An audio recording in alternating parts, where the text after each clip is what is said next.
Hello friends, রিসেসে আপনাদের সকলকে welcome জানিয়ে শুরু করছি আমার আজকের ভিডিও। ওরে বাবা, ভীষণ রোদ আজ ছাদে। ওই যে দেখছেন বেল গাছটা, দেখুন ওই বেল গাছটা একটা বেল পারবো।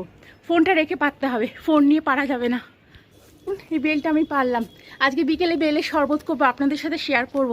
আজ আমার এখনও রান্না হয়নি, আজ ফার্স্ট টাইম আমি তোফু রান্না করব।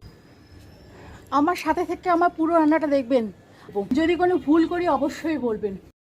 প্রথমেই আমি এই তোফুটা ছোট টুকরো করে কেটে নেব। তোফু একদমই পনিরের মতন তোফু তৈরি করা হয়ে থাকে সয়াবিনের দুধ থেকে।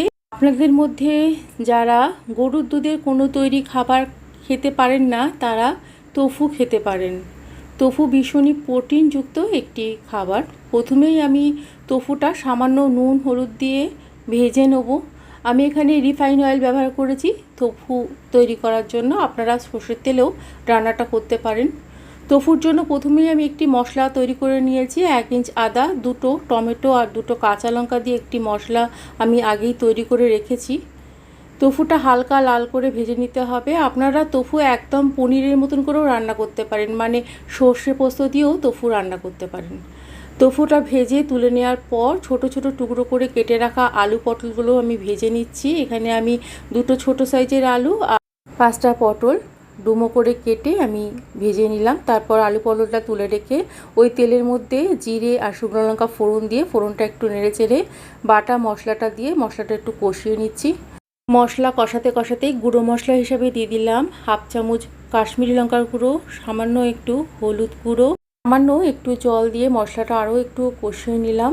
মশলা কষানো হয়ে গেছে। এখন দিয়ে দিচ্ছি আগে থেকে ভেজে রাখা আলু পটলগুলো দিয়ে খুব ভালো করে মশলার সাথে 2 মিনিট মতন কষিয়ে নেব।